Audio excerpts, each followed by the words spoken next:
Right, so the first piece that I judged as the first was this piece here, the wall hanging. Lovely piece of maple, turned very, very well for a beginner. I've already given the feedback on this one, so I'm not going to do too much here, but it's been turned really, really well, no tool marks. So for a beginner, absolutely brilliant. First all day long. Coming to the open theme, I've gone for the little box. I thought this was turned really well. Lovely lines, nice and thin. This person who ever turned this is not going to be a beginner for long. They're well worth going up to the next category. If you look at the shape, it's a very good balance, so it's got a very good eye on proportions. Really, really good first. Whose is it, Chris? Whose is it? That's a very good question. Alex Simpson. Alex? You? No wonder, I taught you. I didn't know that, by the way, when I gave it first. Right, I gave these two joint seconds. For the complexity for a beginner, it's, again, a yew mushroom, lovely little item to turn. You can be very difficult with heat checks in the top when you get too much heat when you sand. Yew is renowned for it. There's no checks in that whatsoever, so it's a lovely, lovely piece. I think the skill in that one was just a little bit more, so that's why it's a second. And this was a joint second because, again, a lot of work into this. Ooh, nice and thin. This, being a beginner, I wouldn't mark down for this, but this is something that you really need to start looking at. If you look in the centre, and I'm guessing that being sported is where your problems come, is you've got tear out in the bottom of the bowl part, and it's not an easy thing to get out, especially in sported wood, because you've got softness, punky wood. So as a beginner, wouldn't mark it down, but it's something that you need to get your eye in on when you start looking at your pieces. Whose is it? Yours. Okay. You did that one as well, didn't you? Yeah. So, yeah, I can see you had... one thing I wanted to say was the finish. You used a friction polish, according to the bit of paper. Now, with your friction polish, I would have expected it to be a lot more shinier than this. And you've got sort of like patches of shine on here and patches of no shine.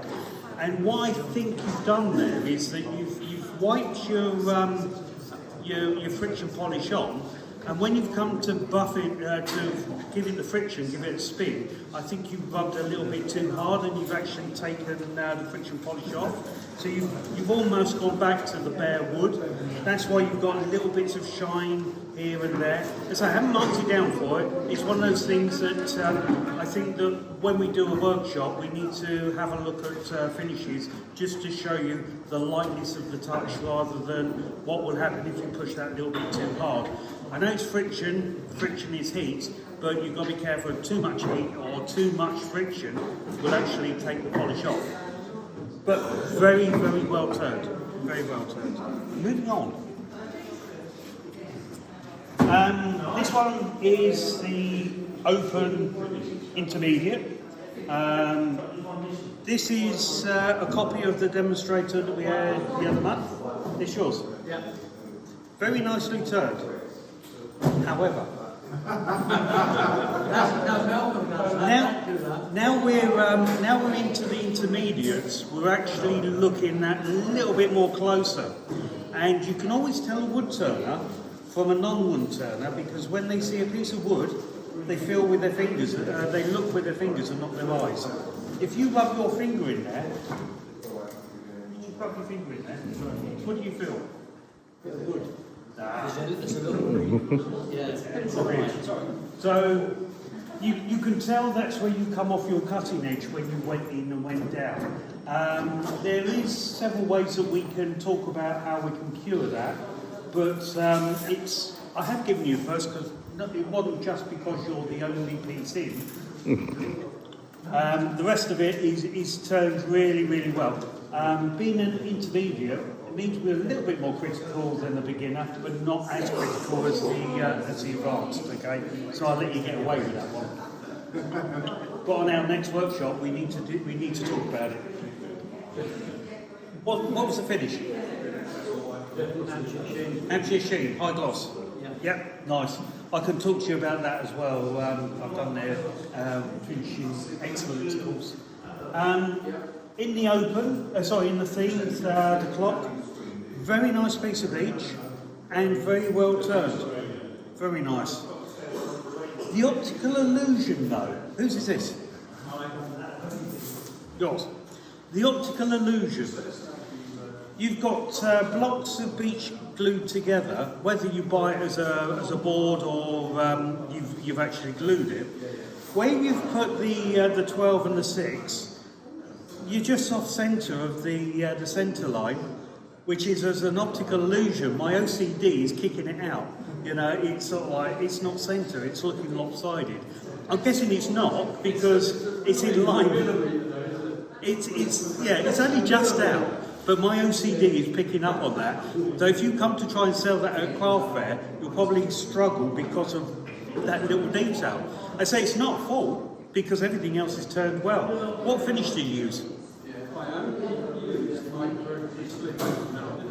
I was going to say something like a microcrystalline wax. Did you use a sanding sealer on there first? Yeah. You can tell it's got a wax finish, but you really do need with waxes and finishes like that to put a sanding sealer on first, because that seals the pores, which gives you a closed surface to put the wax on. So in some areas you've got your wax sinking into the wood, into the pores, and some you've got them sitting on the surface. That's why you're struggling to get a uniform finish all the way across. So, lovely clock, turned well. I wouldn't mind that on my wall, apart from the line. I'd have to take it off and start again. Right, advanced. Whose is this? John's. This was a fail, only because he's close to the score. He's just above me on the scoring, so I can't give him a first. I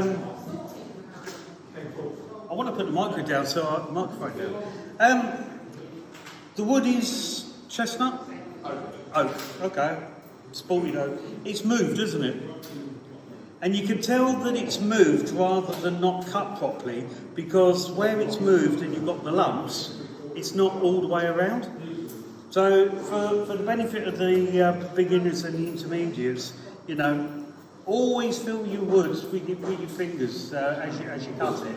This is something that's moved sort of like a few days after, in a week, could even be a month after it's been turned, because as you turn a piece of wood, as you cut the wood, you're releasing the stresses. So something might not move straight away. You could come back to it like a couple of hours later if you've gone in for lunch and then come back out. You could find it's moved enough that you've got to straighten up again if you're doing That's been twice turned. That's been twice turned, is it? Because it's moved so much. Yeah. Lovely piece of wood though, I love the figurine in it. Right, so yes, I gave you a first, begrudgingly. Right, Masters. Where do I start?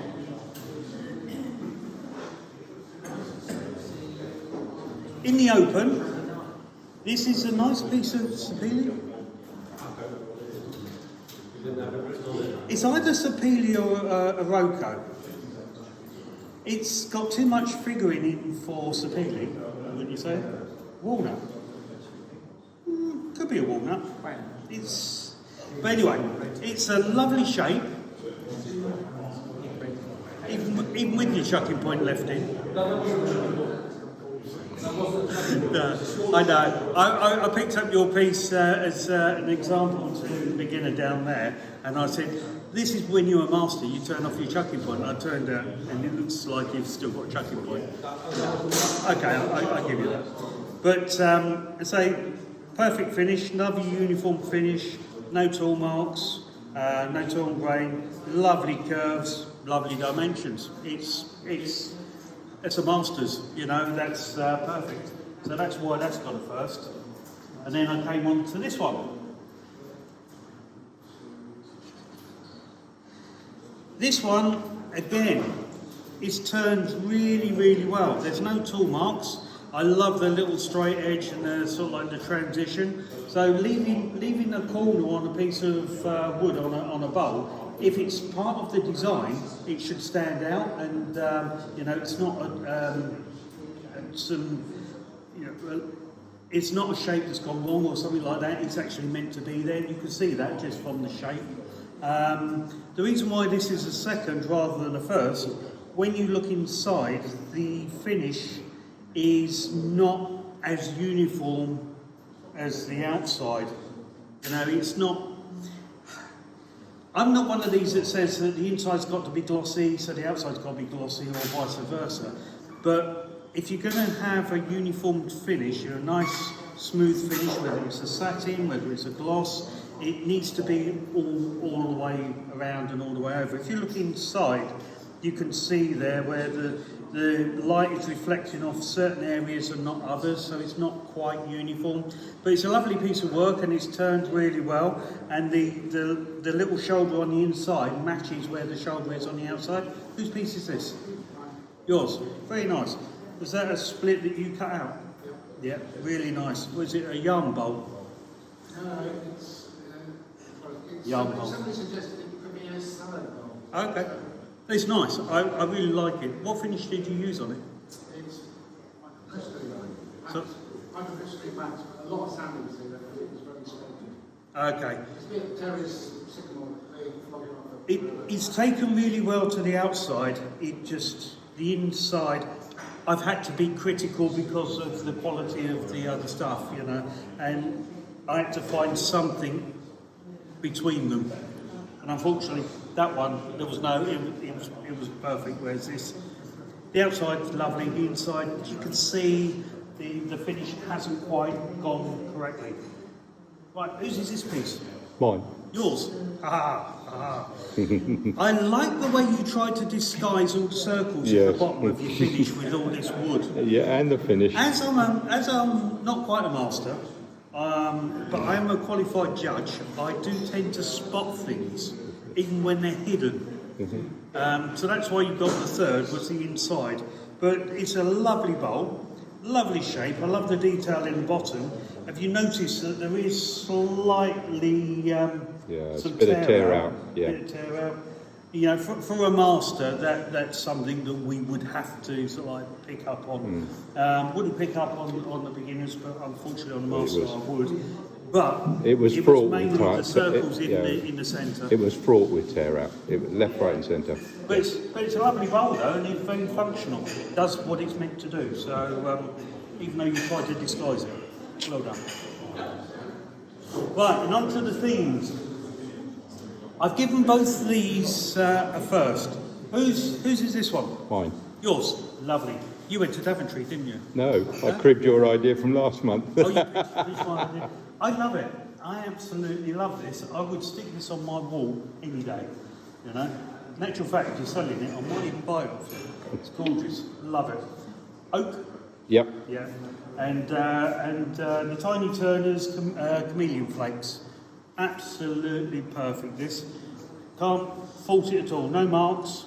You know, the finish just works. It's lovely. And it would certainly fill my wall perfectly. This piece here, awful lot of work in this. The only thing that will worry me about this is with that amount of woodworm holes is there any woodworm still in it? It's all dead. You've treated it, have you? Okay. Yeah, you've spent an awful lot of time on this. It's lovely. Stunning. We won't talk about the runs in the finish. There is, yeah. But yeah, there's just so much work in that. I could not mark it down, and that one, as I say, is absolutely perfect. So both first, both well worthy being a master. There you go. Hope you're all happy with that. Good. Well done.